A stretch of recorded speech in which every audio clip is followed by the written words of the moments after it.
Assalamualaikum warahmatullahi wabarakatuh.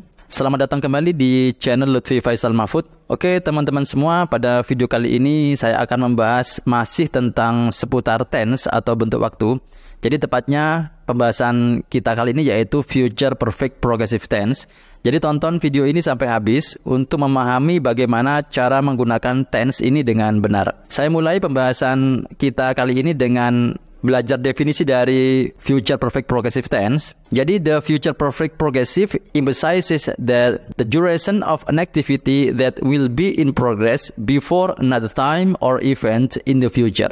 Jadi, Future Perfect Progressive Tense menekankan durasi dari suatu aktivitas yang akan sedang berlangsung sebelum waktu atau kejadian lain di masa depan. Jadi tense ini atau bentuk waktu ini menekankan durasi. Durasi itu adalah lamanya sesuatu berlangsung. Menekankan durasi dari sebuah aktivitas yang akan sedang berlangsung sebelum waktu atau kejadian lain di masa depan. Sekarang teman-teman perhatikan semua diagram waktu yang ada di kolom paling kiri. Jadi pada diagram di sebelah kiri ini kita bisa melihat bahwa tanda X yang pertama menunjukkan suatu aktivitas dimulai di waktu yang akan datang. Selanjutnya tanda X yang kedua artinya aktivitas tersebut akan sedang berlangsung di waktu yang akan datang juga.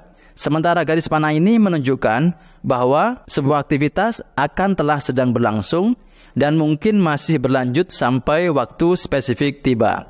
Jadi pemahamannya seperti itu. Seperti biasa kita akan belajar dulu bagaimana rumus dari Future Perfect Progressive Tense itu dibentuk. Untuk rumus yang positif yaitu subject, kemudian diikuti oleh model auxiliary yaitu will, shall, have, been, kemudian verb 1 ing, dan diakhiri dengan objek. Selanjutnya rumus negatif dari Future Perfect Progressive Tense yaitu subject, kemudian diikuti model auxiliary, will, shall, not, have, been, verb 1 ing, dan diakhiri dengan objek. Untuk rumus kalimat tanya yang positif, jadi model auxiliary-nya dipindah ke depan, yaitu will, shall, kemudian diikuti oleh subject, have, been, verb 1 ing, dan diakhiri dengan objek. Dan yang terakhir untuk rumus kalimat tanya yang negatif, will, shall, kemudian diikuti oleh subject, not, have, been, verb 1 ing, dan diakhiri dengan objek. Kemudian kita langsung mengaplikasikan rumus tersebut dalam contoh kalimat. Untuk kalimat positif, di sini saya contohkan dengan kalimat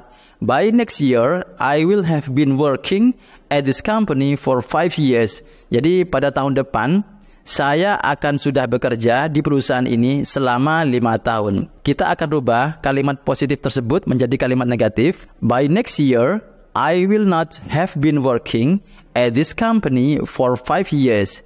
Jadi pada tahun depan saya tidak akan sudah bekerja di perusahaan ini selama 5 tahun. Di sini kita tahu will not bisa disingkat dengan won't, atau mungkin shall not bisa disingkat dengan shan't. Jadi untuk kalimat negatif bisa dibaca dengan by next year I won't have been working at this company for 5 years. Jadi pada tahun depan saya tidak akan sudah bekerja di perusahaan ini selama 5 tahun. Kemudian kita akan membuat kalimat tanya yang positif. Will I've been working at this company for 5 years by next year? Jadi apakah saya akan sudah bekerja di perusahaan ini selama 5 tahun pada tahun depan? Jadi begitu. Kita akan rubah kalimat tanya yang positif menjadi kalimat tanya yang negatif. Will I not have been working at this company for 5 years by next year?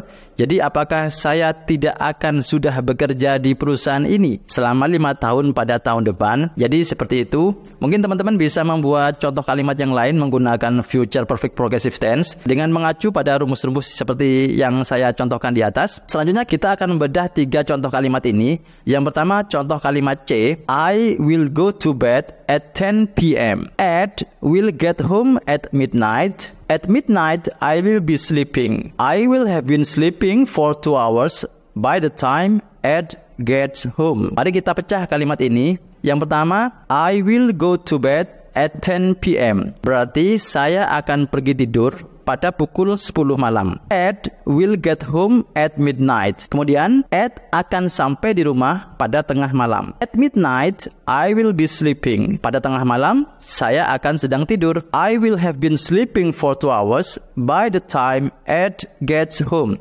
Jadi, saya akan sudah tidur selama 2 jam saat Ed sampai di rumah. Ini menunjukkan bahwa aktivitas tidur saya sudah berlangsung selama 2 jam sebelum Ed sampai di rumah. Next, sometimes the future perfect and the future perfect progressive have the same meaning as in D and E. Jadi, perhatikan teman-teman semua, kadang-kadang future perfect dan future perfect progressive itu memiliki makna yang sama. Sebagaimana dalam contoh D dan E. Also notice that the activity expressed by either of these two tenses might begin in the past. Jadi juga perhatikan bahwa aktivitas yang diekspresikan oleh kedua bentuk waktu ini bisa saja dimulai di waktu lampau. Sebagaimana bisa kita lihat pada diagram waktu yang di sebelah kiri. Perhatikan teman-teman semua. Jadi tanda X yang pertama ini menandakan sebuah aktivitas sudah dimulai di waktu lampau. Perhatikan di waktu lampau.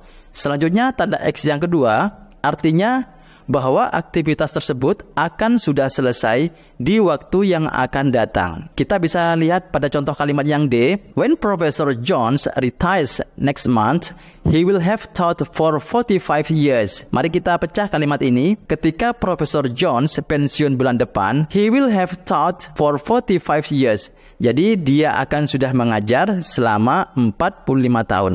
Jadi contoh kalimat ini menunjukkan bahwa aktivitas mengajar Profesor Jones sudah berlangsung selama 45 tahun sebelum dia pensiun. Jadi pemahamannya seperti itu. Selanjutnya perhatikan contoh kalimat yang E. When Professor Jones retires next month, he will have been teaching for 45 years. Sama, kita akan pecah kalimat ini. When Professor Jones retires next month, ini berarti ketika Profesor Jones pensiun bulan depan, he will have been teaching for 45 years. Berarti dia akan sudah mengajar selama 45 tahun.